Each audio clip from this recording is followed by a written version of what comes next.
Hi, I'm Bill, I'm Laurie. and if this is the first time dropping into the channel, welcome. So this is part of our lesson debrief series. So what we're doing is after we take a lesson with Coach Marcia, and today is actually Tuesday, and that's why we're in our civilian clothes, otherwise we'd be in our pickleball clothes. We had our third lesson with Coach Marcia yesterday, and Laurie had COVID for a week and a half or so, so we had to miss one of our lessons with Coach Marcia.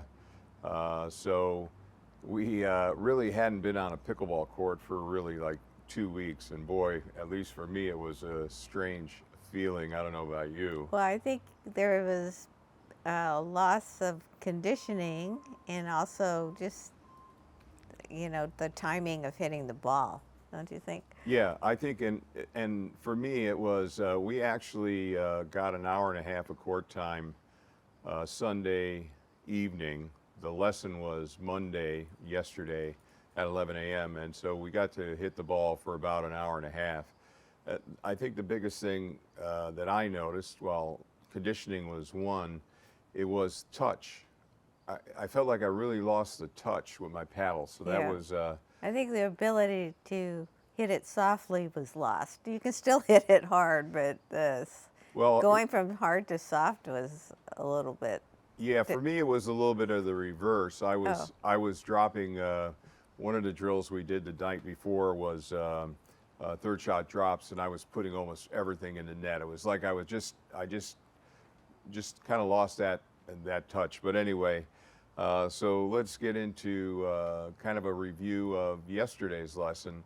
And another reason Laurie and I do this is so we can kind of document what we did in each lesson, and then we can look back, and then we know what we're going to work on for the next 2 weeks when our next lesson would be scheduled. So And also capture exactly what we're supposed to work on, because sometimes you can forget, after the lesson, unless we talk about it and really think about it.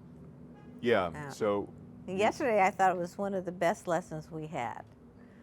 Or for me, I just really, I wasn't as good in the lesson, but digesting the information was really good. yeah, it was. We're kind of on the flight path for jets going into San Francisco International Airport on runway 28. But anyway, yeah, it was a very good lesson packed with a lot of information. And we kind of start off at the beginning of the lesson, again, working on dinks. I think every time you drill, or at least I think, dinking is important to warm up, but not like just dinking straight across, but doing cross-court dinks. Right. So we warmed up that way, doing, I would do some backhand dinks to Laurie, forehand to me, and then we'd reverse as part of the warm-up. And then I think the biggest takeaway from that was how linear the dink was, and at least I felt Coach Marcia helped us understand we had an opportunity to get a little bit more height on the ball. Yeah, the height was the importance. Actually, we just finished watching, or at least I finished watching, the PPA that happened just recently. And I noticed the dinking, the clearance they had over the net. I just really never noticed it, how much clearance they do. So they don't lose into the net. They might hit it long or out, but keeping it over the net. And so that was something she really emphasized yesterday. And again, that'll be something that we'll be mindful of when we're warming up, when we're going to drill, or even when we're going to do rec play. Generally, we warm up doing some dinking, but just to be mindful of the height. Yeah, she tried to emphasize that if you can hit it a lot harder and it feels like a lot further if you get enough clearance. Yep, yeah. So that was the first part, and then we again worked on transition zone. We were supposed to be rehearsing that 2 weeks ago, and then I got COVID, so we never really got to practice it. Well, what you I think meant is after our last lesson, Right. what we would have practiced was moving through the transition zone, but we lost that opportunity because of you getting COVID, and then I was quarantining, and I didn't want to go around other people, and so I didn't have a partner to drill with. So I think that's what. Yeah. Right. Yeah. But So- actually, it's a good thing because we probably wouldn't have practiced it in the same way as we found out yesterday. We were taught yesterday. Yeah, and I think this book picks up an excellent point, and this is where I really find the value in what Coach Marcia is helping us understand. She knows we want to play tournaments, so she's working with us on both technique, how do you do the shots, as well as strategy. So one of the things she was emphasizing yesterday was, do your, let's say, third shot drop and then assess. And part of that assessment is understanding where the person's paddle is on the other side of the net. If the paddle is down, that's more of an invitation to come into the kitchen line. If the person's paddle is up, then you want to stop. Yeah. So, I mean. So she kept telling me to stop, and then I just didn't register, and I would plow ahead. Right.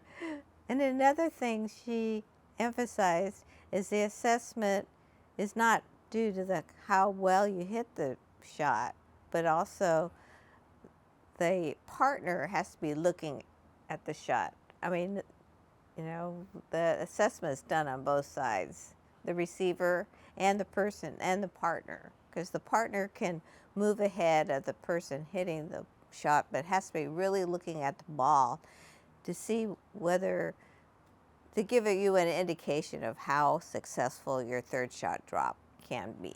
So said another way, not only was she helping us understand that when you hit your shot, your drop shot, you should be keying in on where the person's paddle is on the other side of the net that's going to return the ball.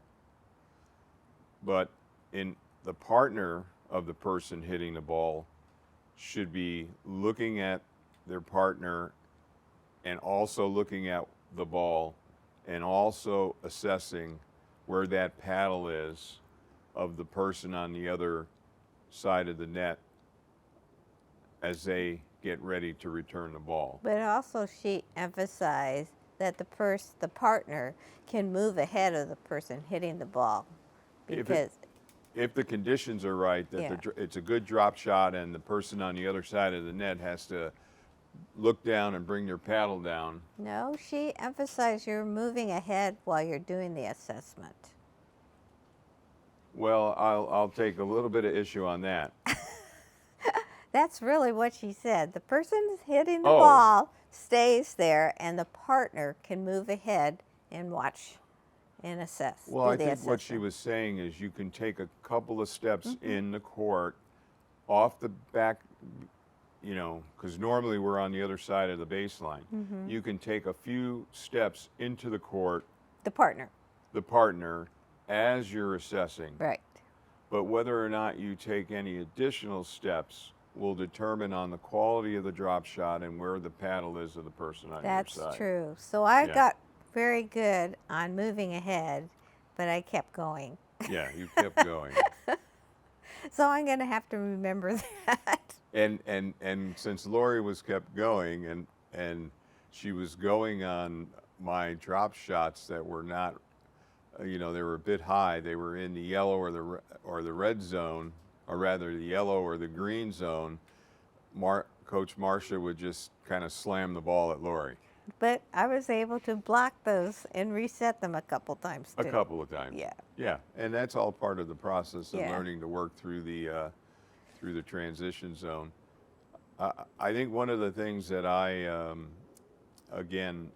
it's like I have to get re-familiar with the touch of my paddle, because I tried a couple of blocks, where the drop shot was not good, and Coach Marcia slammed it at me, and I was able to get my paddle there, but it was like there was no pop off the paddle, and she said I needed to tighten my grip, and so yeah, I think it was a very good lesson.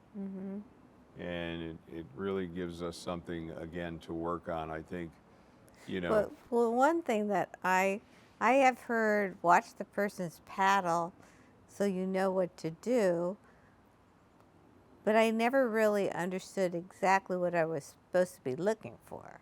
So, and I actually I have heard it before. If the paddle's down, then your paddle should be up, and and the opposite is true also. But the way she explained it is, if their paddle's down, then you can move ahead. I never really thought about that before.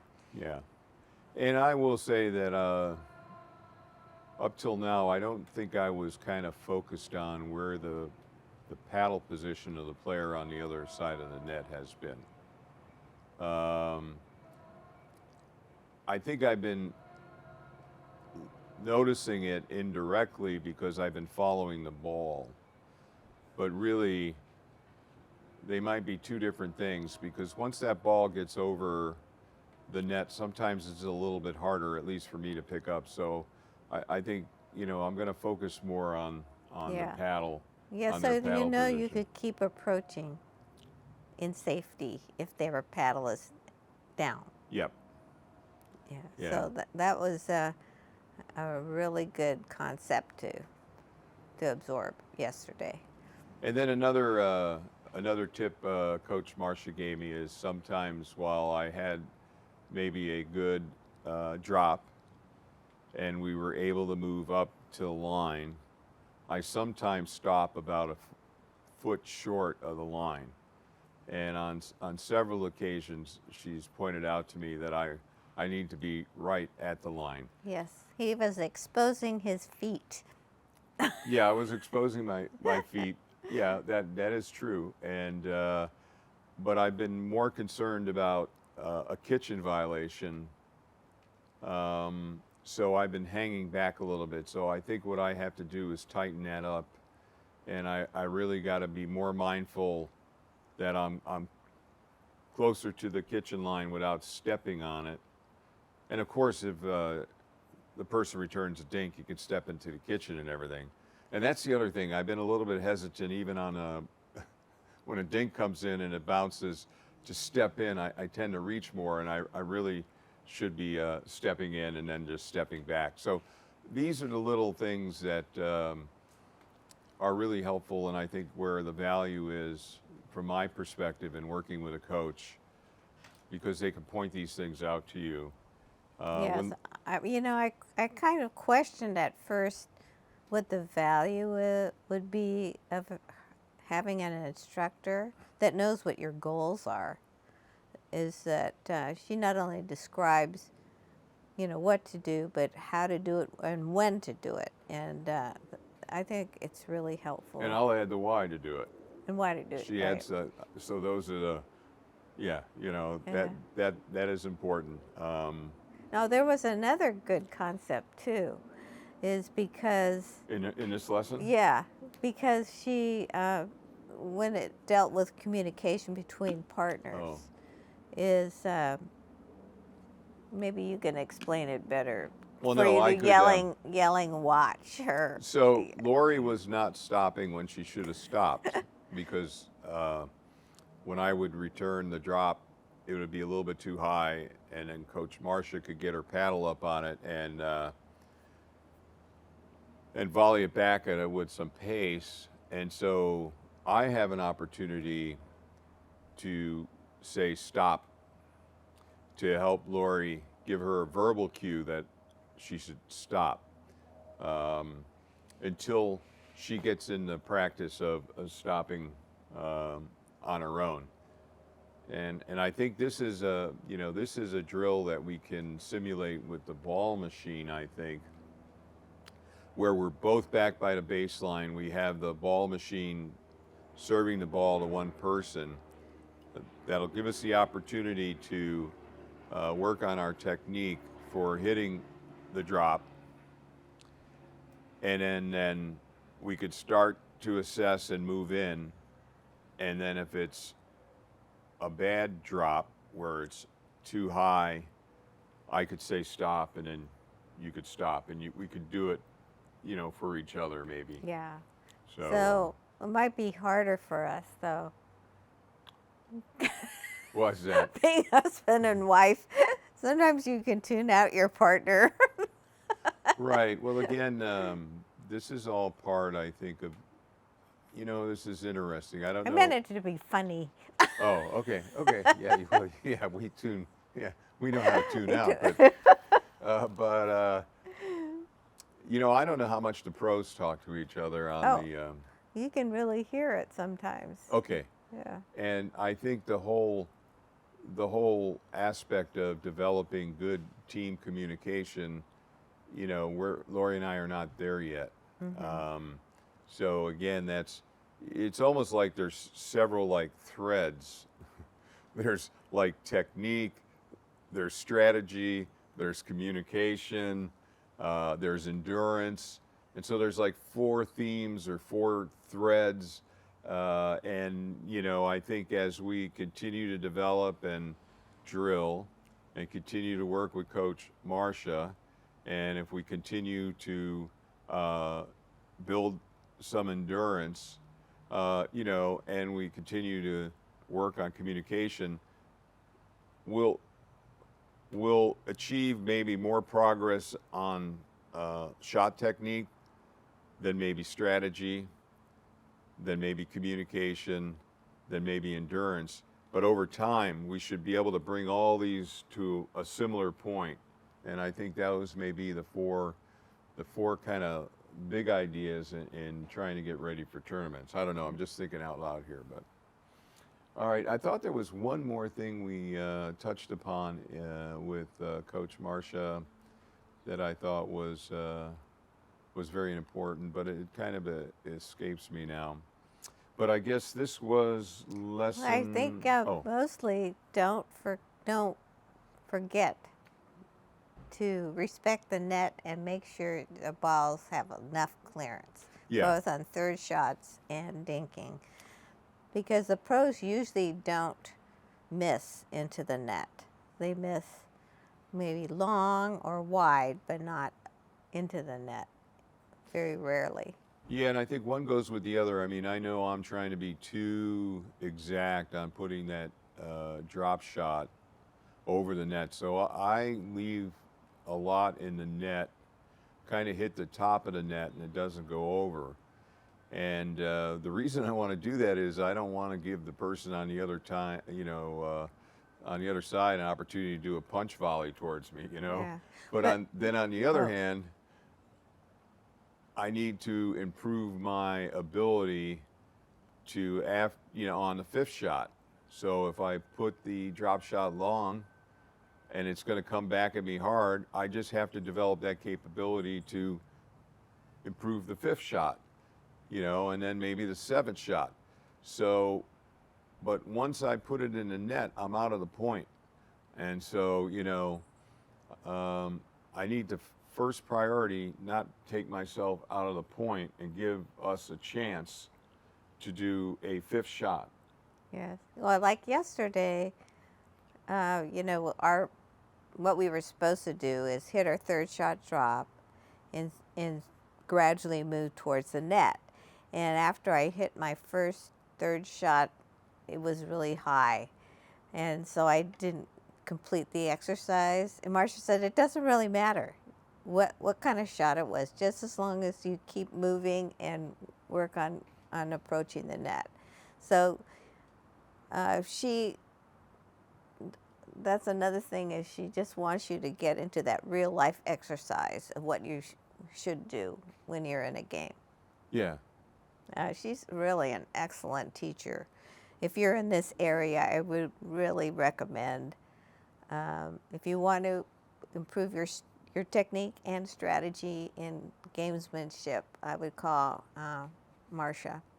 And we'll put her contact information. Well, no, I think if you are interested in contacting Marcia, I guess they let could- us know in a comment, and then we'll give her information out privately to you via email or something. So Yeah. rather than just Good idea. Yeah. Good idea. So, but there was one more thing. The other thing that I was doing was on the fifth shot. So there was a couple of times where I was able to get the third shot over, and then she hit the fourth towards me on a volley, and I was able to get my fifth shot over, but it was too hard. It wasn't soft enough. So it's getting that touch on that fifth shot as you move up into transition zone, and again, you really don't want to do a volley back necessarily, although you could say, okay, well, the ball's over, I at least get a chance for a seventh shot now. But what you really want to do is have that touch where that fifth shot is a drop. And again, so many things to work on, but that's why we're doing this. Yeah. All right, anything else about the lesson? No, I think we can wrap it up. So I think that was our fourth lesson? No, this is our third one, I think. Just our third? Yeah, I think so. Okay, it was either our third or fourth. Our next lesson will be, right now, I think September 4th. So then that'll be our next debrief. And then Coach Marcia is going away for a few weeks. I'm going away for a few weeks. So then there'll be a follow-on lesson after that. So, all right. Well, I think we're in agreement that we're getting value out of this process of getting instruction and then taking 2 weeks to drill and then getting instruction. So that seems to be working out for us. And we'll continue to do that.